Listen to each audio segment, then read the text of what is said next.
Hello friends, நம்ம போய் பரபரப்பாக போயிட்டுருக்கிறேன். நம்ம சிறகடி காசில் இன்றைக்கி என்னெல்லாம் நடந்துச்சுன்னு ஷார்ட்டாக ரிவ்யூ பார்க்கலாம். முத்து போய் இன்ஸ்பெக்டர்கிட்ட எவ்வளோ தூரம் கெஞ்சி பார்க்குறாரு வண்டி கொடுங்க அப்படின்னு சொல்லிட்டு. அவரே திருப்பியும் குடிச்சிட்டு ஓட்டி யார் மேலே அது இடிக்கவா, ஒரு லைசன்ஸே கேன்சல் பண்ணிடும், ஒழுங்கு மரியாதை இங்கேருந்து கிளம்ப அமுச்சுடியா அப்படின்னு கான்ஸ்டபிள் கிட்ட சொல்கிறாரு. முத்து வேறு வழி இல்லாமல் அங்கேருந்து கிளம்பிடுறாரு. மீனா இப்போ இவர் இவ்வளோ தூரம் சொல்கிறாரு, கண்டிப்பாக அதில் ஏதாவது ஒரு விஷயம் இருக்குன்னு திங்க் பண்ணியிருக்காங்க. முத்து குடிச்சதா சொன்ன பாருக்கு போனால் ஏதாவது உண்மை கிடைக்கும் அப்படின்னு சொல்லிட்டு அங்கே வராங்க. அங்கே நிறைய பேர் குடிக்கிறதுக்காக வெயிட் பண்ணிட்டு இருக்காங்க. அந்த டைம் ரோட்டில் வந்து வீடியோ எடுத்துகிட்டு போன ஒருத்தர் இதை பார்த்துட்டு நின்றுறான். என்னடா நம்ம மூவி ரிவ்யூக்கு தானே போயிட்டு இருந்தோம் அப்படின்னு கூட வந்து சொல்கிறான். இருடா, அதை விட செம்ம கண்டென்ட் ஒன்று கிடச்சிருக்கு அப்படின்னு சொல்லிட்டு பைப்பில் வந்து குடிக்கிற தண்ணிக்காக வெயிட் பண்ணுற பொம்பளைங்களை பார்த்துருக்கோம் பாருங்கள். காலையிலே டாஸ்மார்க்காக நிற்கிற ஒரு குடிமக்களை பார்க்கலாம் சொல்லிட்டு மீனா வீடியோ எடுத்துகிட்டே வரான். சொல்லுங்கள் மேடம், எதனால் நீங்கள் குடிக்க ஆரம்பிச்சிங்க, யார் உங்களுக்கு இதை பழக்கி விட்டாங்க, எத்தனை வருஷமாக குடிச்சிட்ருக்கீங்கன்னு மீனா பற்றி கேட்கும். மீனாக்கு சுருன்னு ஏறுது. கிட்ட வாங்கன்னு சொல்லிட்டு பலார்னு ஒன்று விட்றாங்க. நானே என் புருஷனை இப்படி தான் யாரோ வீடியோ எடுத்து தப்பாக போட்டாங்க, அது என்னன்னு நிரூபிக்கணும்னு இந்த மாதிரி ஒரு இடத்துக்கு வந்திருக்கேன்.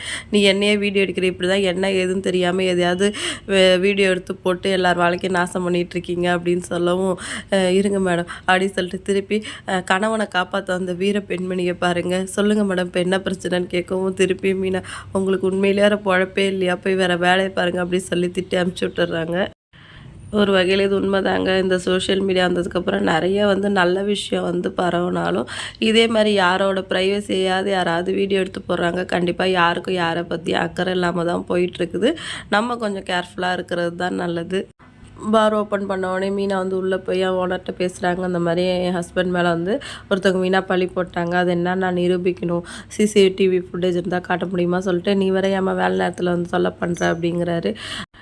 ஏன்னா உங்கள் பொண்ணு மாதிரி நினச்சி இந்த உதவி பண்ணுங்க, எங்கள் வாழ்வாதாரமே இதில் தான் இருக்குது அப்படின்னு மீனா ரொம்ப கெஞ்சினாங்க. சரின்னு வேலை செய்கிறவர்கிட்ட போய் காட்டுங்க அப்படின்னு சொல்கிறாங்க. அங்கே போய் சிசிடிவி ஃபுட்டேஜ் பார்த்தா எல்லா உண்மையும் தெரியுது.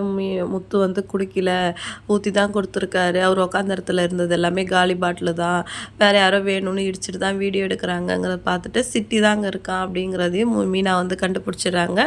அந்த வீடியோ வந்து ரவியோட நம்பர் கொடுத்து அந்த நம்பருக்கு ஷேர் பண்ண சொல்கிறாங்க. ரவியை உங்கள் ஃபோனுக்கு ஒரு வீடியோ வந்துருக்கும், நீங்கள் உடனே அவங்க அண்ணனோட கார் ஷெட்டுக்கு வாங்க அப்படின்னு சொல்லி ஃபோன் பண்ணி சொல்லிடுறாங்க. இப்போ முத்தோட கார் ஷெட்டுக்கு ஃபஸ்ட்டு ரவி தான் வராரு. சாரிடா, அவனை பற்றி தப்பாக புரிஞ்சுக்கிட்டேன், நான் கூட நம்பலை அப்படின்னு சொல்கிறாரு. என்னடா ஆச்சுன்னு, இல்லை அண்ணி தான் என்னை இங்கே வர சொன்னாங்க அப்படின்னு சொல்கிறாரு. மீனாவாங்க வந்துடுறாங்க. முத்துவை கட்டி பிடிச்சிட்டு அழுகுறாங்க. டே எல்லோரும் திரும்பிக்கோங்கடான்னு செல்வம் சொல்கிறாரு. அதுக்கப்புறம் என்ன மீனா என்னாச்சுன்னு கேட்குறாங்க. இல்லை அண்ணி தான் போய் இப்போ நீங்கள் குடிச்சேன்னா சொன்ன பாரில் போய் சிசிடிவி ஃபுட்டேஜ்லாம் எடுத்துகிட்டு வந்திருக்காங்க, ரொம்ப பெரிய விஷயம் பண்ணியிருக்காங்க, நீ தப்பு பண்ணலன்னு நிரூபிச்சிட்டாங்க அப்படின்னு ரவி சொல்கிறாரு. திருப்பி வந்து முத்து ஃபீல் பண்ணி மீனா கட்டி பிடிச்சிட்டு அழுறாரு. திருப்பி எல்லோரும் திரும்பிக்கோங்கடான்னு செல்லும் சொல்கிறாரு. ரொம்ப காமெடியாக இருந்துச்சு. இப்போ ரவி நீ வந்து பேசு, உன் பிரச்சனையை நீ சொன்னால் தான் எல்லாருக்கும் புரியும் அப்படின்னு சொல்கிறாரு. முத்து உடனே 2 நாள் முன்னாடி என்னோடய வீடியோ ஒன்று சோஷியல் மீடியாவில் வந்து ஸ்ப்ரெட் ஆச்சு. அது வந்து எல்லாருமே என்னை திட்டி தீர்த்திருப்பீங்க, நீ எல்லாம் ஏன்டா உயிரோடு இருக்குன்னு சொல்லிட்டு. உண்மையிலேயே நான் வந்து குடிச்சிட்டு வண்டி ஓட்டல.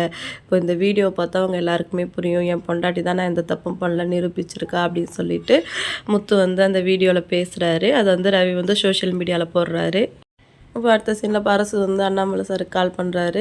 என்னது முத்து என்ன பேசி வீடியோ போட்டிருக்கான் அப்படின்னு சொல்லிட்டு அண்ணாமலை சார் வந்து ஃபோனில் பார்க்குறாரு. அதை பார்த்துட்டு அப்படியே கண்ணு கலங்குதவருக்கு ரொம்பவே ஃபீல் பண்ணுறாரு. இன்றைக்கி எபிசோடு இதோட முடிஞ்சிடுச்சு. நாளைக்கான ப்ரமோவில் வந்து அண்ணாமலை சார் வந்து எல்லாரையும் ஹாலில் உட்கார வச்சு இதை போடுறா அப்படின்னு சொல்லிட்டு போட்டு காட்டுறாரு. ஸ்டேஷனில் வந்து சிட்டி மேலே வந்து கம்ப்ளைண்ட் கொடுத்துருக்காங்க, நான் நஷ்டஈடு வாங்கி தரேன் அப்படின்னு சொல்லிட்டு இன்ஸ்பெக்டர் சொல்கிறாரு. அதெல்லாம் முடியாது, இந்த மாதிரி தப்பு பண்ணுறவங்களுக்கு பயம் இருக்கணும், இவன் மேலே கேஸ் போடுங்கன்ட்டு முத்து சொல்கிறாரு. ஒரு வாரமாக வந்து சிறகடிக்காசை போராக போயிட்டுருக்கு, நான் பார்க்கல அப்படின்னவங்களாம் இன்றைக்கி எபிசோடை கண்டிப்பாக மிஸ் பண்ணாமல் பாருங்கள். சூப்பராக இருந்துச்சு. வீடியோ பிடிச்சா லைக் பண்ணுங்கள். இன்னொரு வீடியோவில் மீட் பண்ணலாம். டாடா, பாய்.